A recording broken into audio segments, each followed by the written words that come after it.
Shalom, jumpa lagi hari ini di dalam bab 4, di mana kita akan bersama-sama belajar untuk percaya pada kebaikan Tuhan.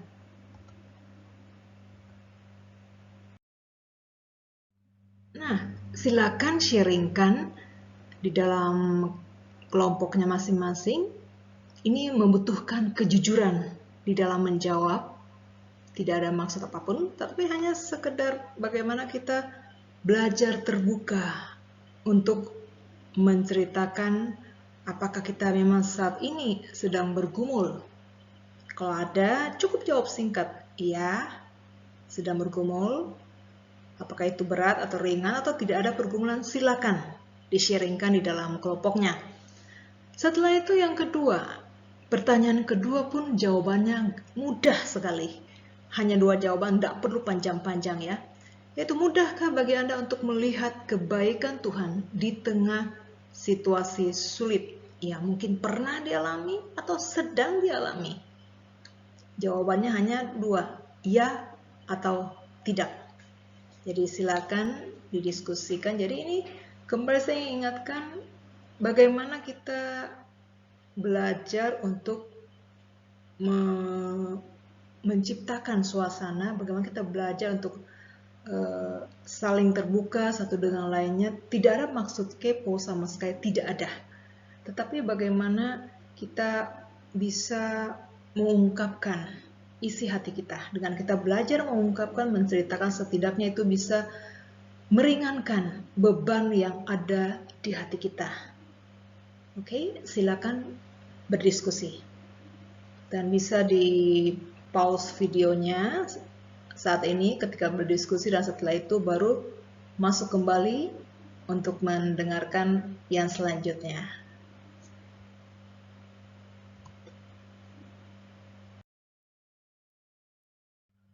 Nah, dari apa yang sudah didiskusikan, saya yakin pada umumnya setiap kita berhadapan dengan sebuah fakta alamnya, sesuatu yang manusiawi, masih manusiawi.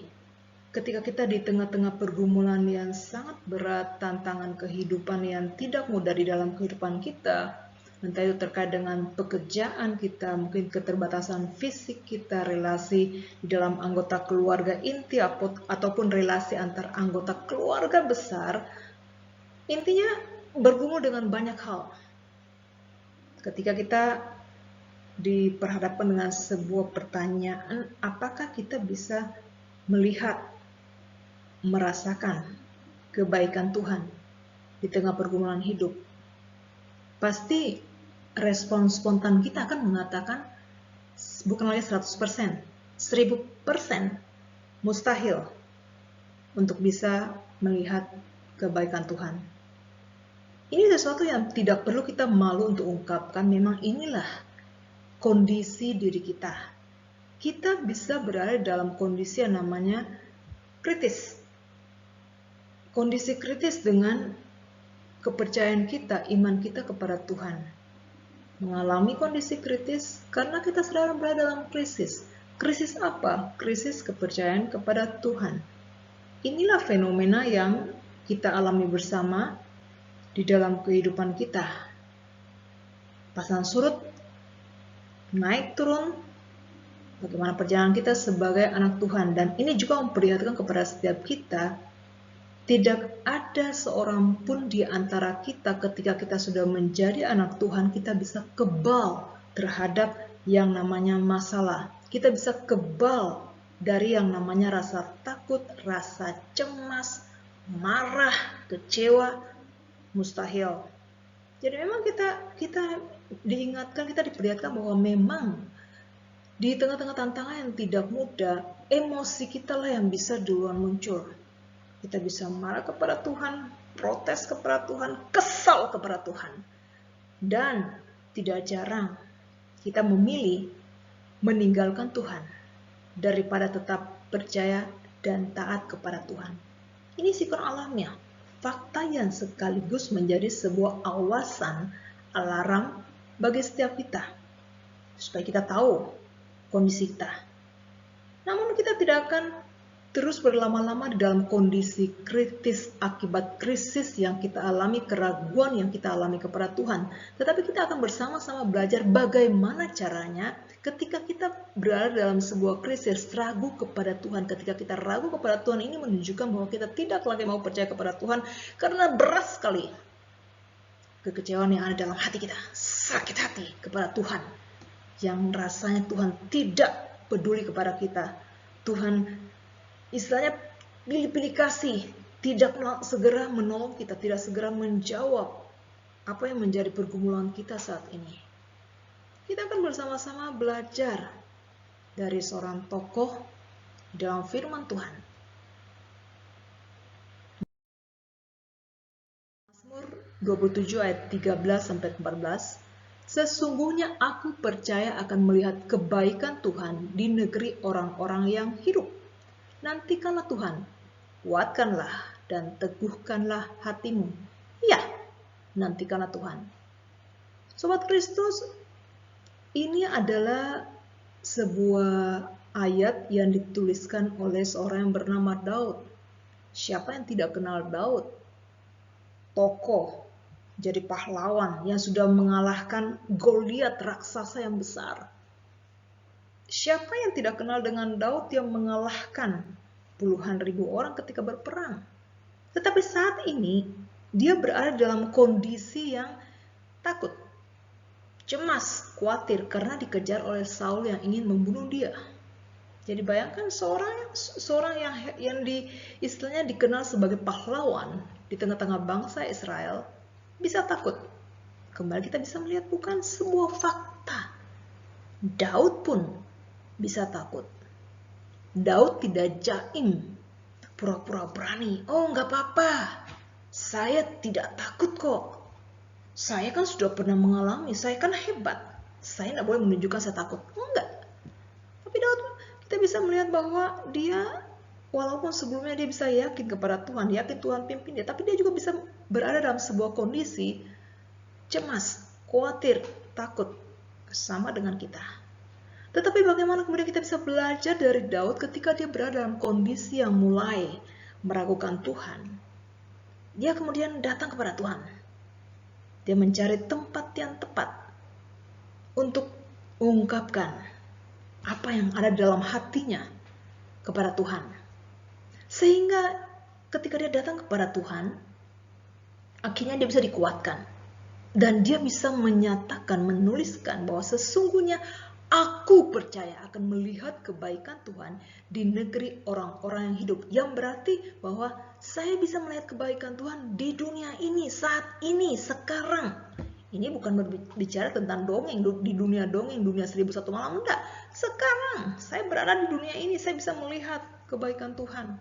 Dan akhirnya kemudian dia bisa melanjutkan di dalam ayat 14. Luar biasa, bukan? Tidak gampang. Tetapi kita bisa belajar dari seorang yang bernama Daud. Putus asa, kecewa.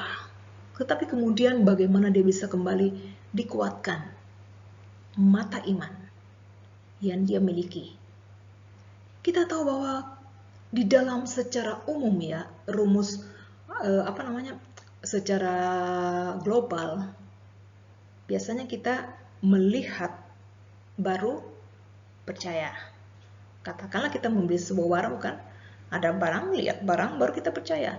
Tapi dalam firman Tuhan, saat ini kita sebagai anak-anak Tuhan, kita diingatkan untuk bisa bagaimana kita percaya untuk melihat kebaikan Tuhan yang lebih lagi. Bagaimana kita bisa percaya untuk kemudian bisa lebih jauh mengenal Tuhan, lebih lagi kita bisa mengalami kekuatan Tuhan. Percaya untuk melihat lebih jauh. Kalau di dalam konsep atau standar kita pada umumnya, kita melihat baru percaya. Dalam firman Tuhan mengajarkan kita, percayalah. Yang berarti apa? Berimanlah. Yakinlah bahwa Anda bisa melihat, Anda bisa merasakan kekuatan Tuhan. Kalau kita tidak bisa beriman, ragu, kita tidak bakalan bisa merasakan kekuatan Tuhan. Tidak ada gunanya kita mengatakan dari mulut kita percaya Tuhan, tetapi di dalam hati kita tidak. Nah, di sini kita diajar mata iman yang harus kita fungsikan untuk kita bisa tetap kuat di dalam pergumulan yang sangat tidak mudah.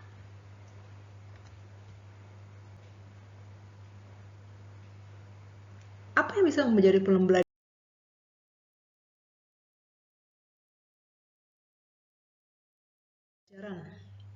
bagi setiap kita di dalam poin yang singkat ini? Bagaimana caranya sih kita bisa belajar untuk percaya kepada Tuhan? Kebaikan Tuhan, melihat kebaikan Tuhan di tengah tantangan kehidupan. Ada 4 hal. Yaitu yang pertama, Tuhan rindu, atau yang satu-satunya jalan yaitu datang kepada Tuhan. Berdoa kepada Tuhan. Jujurlah di hadapan Tuhan. Katakan kepada Tuhan kondisi kritis dan krisis yang kita alami karena kita sudah mulai tidak percaya kepada Tuhan, kita sudah ragu, kita sudah putus asa, intinya kita sudah betul-betul kesal banget sama Tuhan. Katakan kepada Tuhan, jujur kepada Tuhan. Tidak perlu jaim, tidak perlu pura-pura kuat, pura-pura wow, tunjukkan kehebatanmu di hadapan Tuhan. Nggak perlu, Tuhan tahu. Tuhan inginkan kita jujur di hadapan Tuhan. Ketika kita betul-betul tidak berdaya, Tuhan saya tidak berdaya saat ini, betul-betul saya lemah, saya seringkali menjadi orang yang lebay di hadapan Tuhan, ungkapkan. Tuhan tidak akan mengejek kita, rasain lu, enggak. Tuhan rindu kita jujur.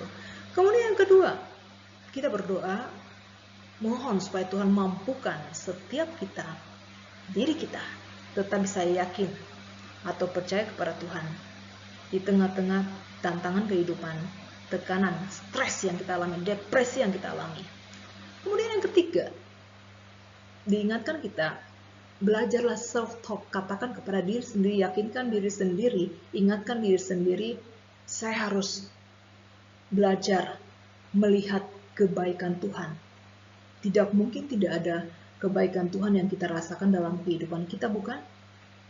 Kita bisa kuat hingga saat ini, meskipun masalah begitu banyak. Itu ada kekuatan Tuhan.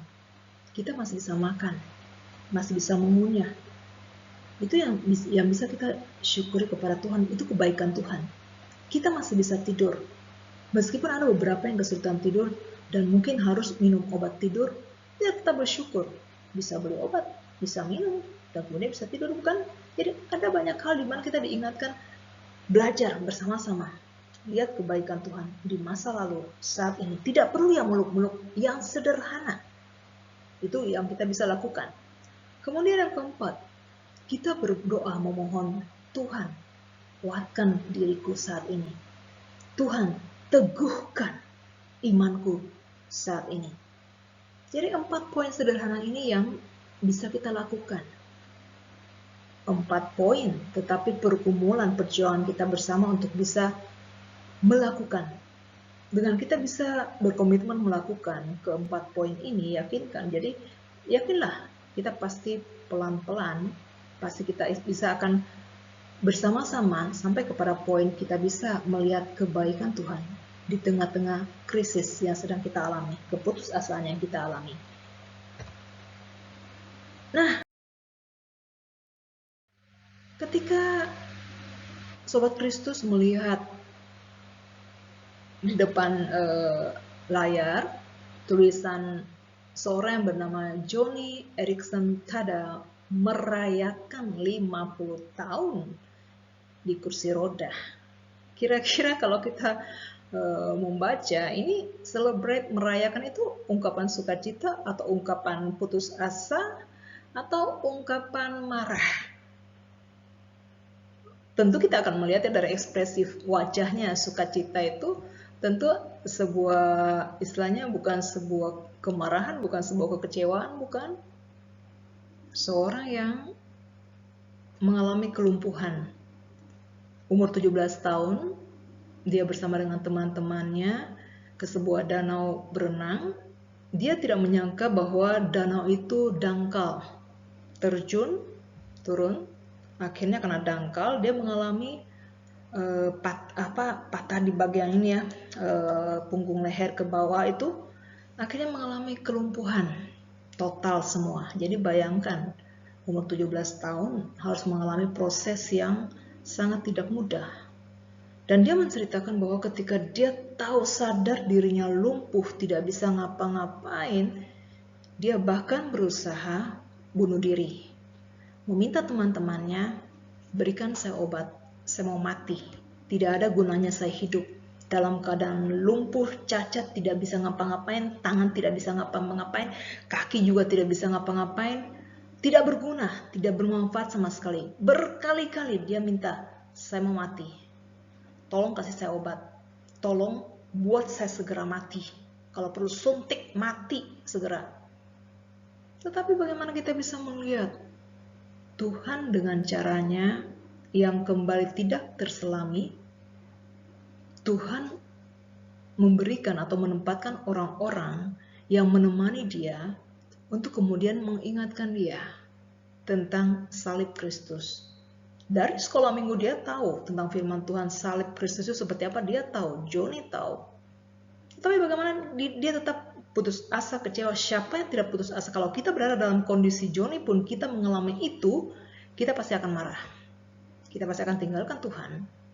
Dan kita pasti betul-betul kalau bisa kita sumpah Tuhan, kutuk Tuhan, itu bisa kita lakukan. Inilah kelemahan, keterbatasan kita yang lemah ini sebagai manusia, kedagingan kita yang betul-betul bobrok. Tetapi luar biasa ketika dia bisa menuliskan, merayakan 50 tahun di atas kursi roda. Itu ketika kita membaca, wah, saya membaca saja saya merasa luar biasa Tuhan. Yang Tuhan lakukan di dalam kehidupan seorang Johnny, seorang yang mau bunuh diri, dan kemudian bisa dipakai Tuhan secara luar biasa.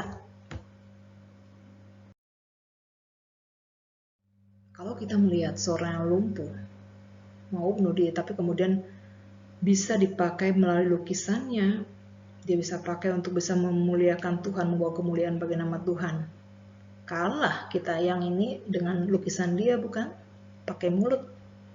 Belum lagi dia bisa menulis buku, dan dia membentuk sebuah organisasi yang bernama Johnny and Friends, di mana organisasi ini atau lembaga ini adalah untuk bagaimana dia berusaha menguatkan orang-orang yang mengalami cacat juga, bagaimana menguatkan mereka, bagaimana menghadirkan Tuhan di dalam kehidupan mereka yang terbatas, yang cacat itu. Jadi sesuatu yang luar biasa. Dan satu kalimat yang saya tertarik dengan dalam kesaksian dirinya, yang dia katakan bahwa dia bisa menemukan kebaikan Tuhan di dalam penderitaan atau kelumpuhan yang dia alami sepanjang hidupnya. Bahkan dia mengatakan bahwa saya bersyukur saya lebih bisa mengalami Tuhan. Saya lebih bisa melihat kebaikan Tuhan ketika saya berada di kursi roda daripada saya berdiri di atas kedua kaki saya. Ketika kita melihat kalimat yang demikian, inilah kalimat yang luar biasa. Iman dari seorang yang bernama Johnny. Bagaimana dia mengatakan sebuah kalimat lagi, bagaimana menenun salib menjadi sebuah mahkota. Yang artinya bagaimana di dalam penderitaan itu bisa melihat ada kebaikan Tuhan, ada kekuatan Tuhan, ada shalom Tuhan. Dia tetap bisa dirasakan. Kita bisa melihat bagaimana pasangannya juga tetap setia di dalam menemani dia. Ini anugerah yang luar biasa. Dan biarlah juga setiap kita juga tetap diingatkan untuk belajar. Namanya belajar itu tidak ada berhentinya ya. Justru dalam kita mengalami tekanan inilah waktunya kita diproses Tuhan untuk kita kembali meningkatkan kepercayaan kita meneguhkan iman kita kepada Tuhan. Jangan biarkan keputusasaan membuat kita semakin menjauh daripada Tuhan, semakin kesal kepada Tuhan. Tapi justru dengan kita berada di tengah-tengah masa yang tidak mudah, kita semakin dekat kepada Tuhan. Kita semakin setia untuk datang kepada Tuhan, berdoa kepada Tuhan, mendekatkan diri dengan Tuhan, tetap mempertahankan kualitas waktu kita yang indah bersama dengan Tuhan. Jadi kita bisa juga meminta rekan-rekan dalam kelompok kita untuk menolong kita, membantu kita, mendoakan kita. Kiranya Tuhan menolong setiap kita, saling mendoakan di dalam kelompoknya masing-masing. Amin.